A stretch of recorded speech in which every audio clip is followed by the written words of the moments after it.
여러분, 부모들에게 가장 힘든 순간은 자녀가 세상을 떠나서 그 자녀를 묘비에 묻을 때, 장사 지낼 때 가장 슬프고 고통스러울 것입니다. 그 아픔과 그 슬픔을 누가 알겠습니까? 하나님 아버지에게 한 아들이 있죠. 얼마나 사랑하며 얼마나 소중하겠습니까? 그런데 그 하나밖에 없는 아들을 우리를 위해서 내어주셨습니다. 오늘 말씀에 그가 하나님께서 정하신 뜻과 미래하신 대로 내준 바 되었거늘.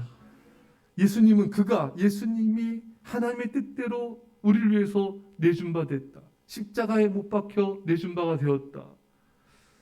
여러분, 가장 귀한 아들을 우리를 사랑해서 우리를 위해서 십자가에 달리게 하신 것입니다.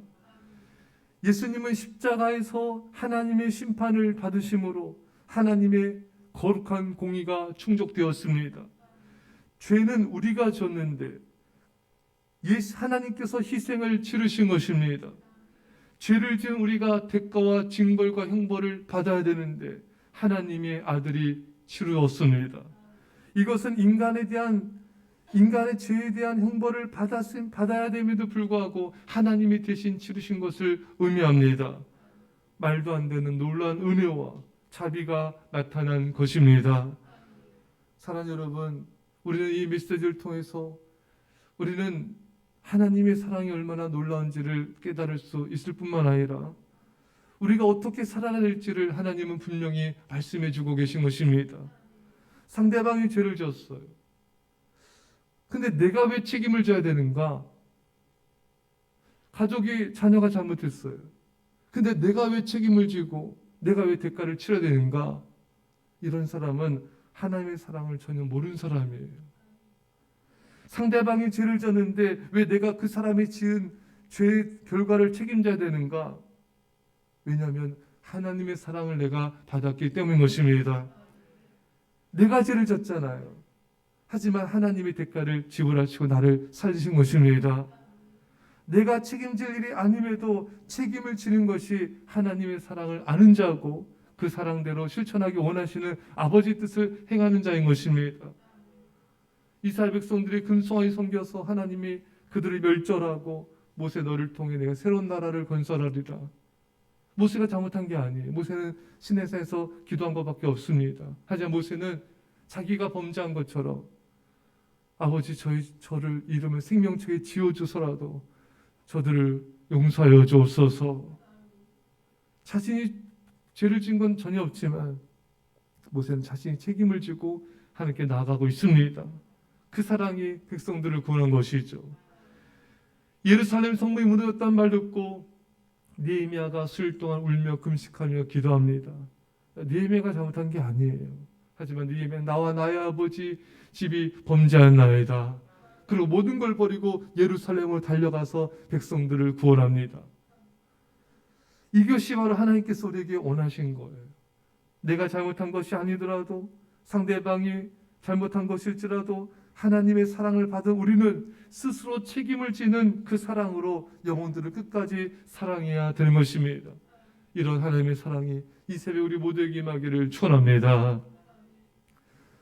너희가 법 없는 자들의 손을 빌려 못 박아 죽였으나 유대인들이 예수님을 죽인 것은 엄청난 죄이며 어리석음의 수치였습니다.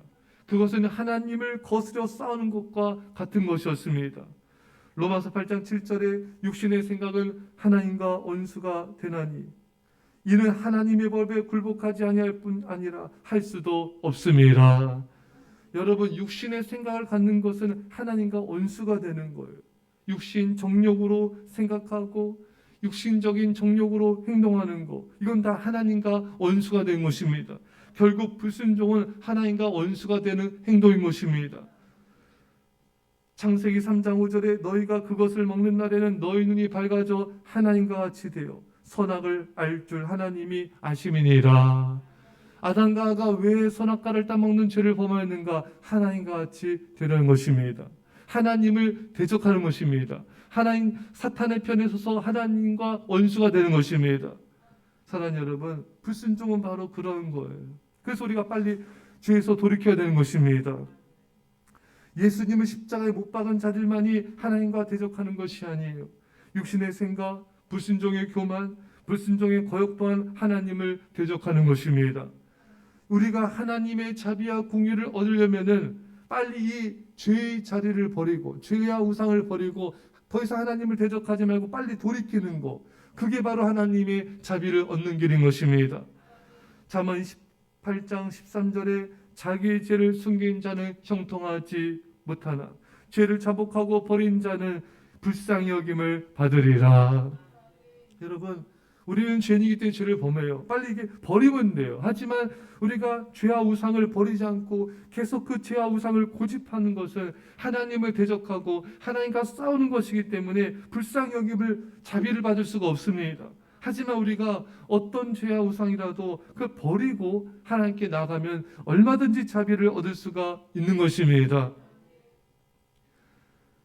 탕자의 비유를 통해 알 수 있죠. 누가복음 15장에 그 아버지 품을 떠나서 세상에서 얼마나 방탕하고 고생하고 다 잃어버리고 그제서야 이제 아버지 품으로 돌아오지 않습니까? 사실 유산을 받았는데 아버지 죽기 전에 그 재산을 달라고 하는 것은 맞지가 않는 행동이었거든요. 이렇게 아버지의 마음을 아프게 하고 그렇게 아버지 품을 떠나서 그렇게 허랑방탕한 삶을 살다가 이제 아버지 품이 그리워 돌아옵니다. 근데 아버지는 이 아들을 받아주고 송아지를 잡고 잔치를 벌이고 가락지를 껴주고 이런 자비 정도가 아니라 엄청난 축복과 은혜를 베푸는 것을 보게 됩니다. 이게 우리 아버지 하나님의 마음인 것입니다. 우리가 끝까지 죄와 우상을 고집하지만 않으면 돼요. 그 자리에서 세상의 자리에서 세상과 우상을 사랑하는 그 자리에서 돌이키면 되는 것입니다. 그러면 얼마든지 자비와 긍휼을 받을 수가 있습니다. 오늘 우리가 부활절을 지냈지만 여전히 우리가 어떤 삶을 살아야 되는지 우리 이 말씀을 통해 분명히 알 수가 있습니다. 너희가 법 없는 자들의 손을 빌려 못 박아 죽였으나, 여러분, 로마 군병 이스라엘 백성들만이 예수님을 죽인 게 아니라 우리 죄가, 우리 교만이, 우리가 받아야 되는 이 죄의 형벌을 예수님이 대신 받으셨죠. 우리가 죽인 것과 같은 것입니다. 우리가 죽인 거예요. 그렇기 때문에 우리는 더 이상 하나님을 대적하지 말고 예수님을 정말 십자가에 못 박는 그런 행동을 다시금 계속해서 반복하지 말고 이제 우리는 우리 죄와 우상을 버리고 주님께로 돌아갑시다. 주님의 놀라운 자비하심과 놀라운 공유하심과 축복과 우리 은혜가 우리 모두에게 임하길 간절히 축원합니다. 기도하겠습니다. 사랑의 아버지 하나님, 죄는 우리가 범했는데 하나님께서 그 아들을 십자가에 내어주셨습니다. 우리가 형벌받고 우리가 심판받아 마땅한데 하나님의 아들이 하나님께서 대신 받으셨습니다. 주님 감사하고 감사합니다. 이 사랑으로 인해 우리도 잘못한 사람, 범죄한 사람, 내가 책임질 일이 아님에도 불구하고 그런 자들에서 기도하며 그들의 죄에 책임을 우리가 지며 그들을 섬기는, 정말 그들을 불쌍히 여기며 헌신한 우리 모두가 되게 하여 주옵소서. 우리 죄가 예수님을 십자가에 못 박게 하였습니다. 우리 교만함과 우리가 범죄함이 우리 주님을 죽게 하였습니다. 이제 더 이상 주님, 우리가 계속해서 우상과 죄를 사랑함으로 주님의 십자가에 못 박는 자가 되지 않게 하여 주시고 주님 아프게 한 자가 되지 않게 하여 주시고 더 이상 아버지 하나님, 정말 주님의 아버지 그 주님을 대적하고 주님께 정말 원수 같은 자가 되지 않게 하여 주시고 정말 하나님을 사랑하는 하나님의 거룩한 백성들 다 되게 하여 주옵소서. 감사드리며 예수님의 이름으로 기도옵나이다. 아멘.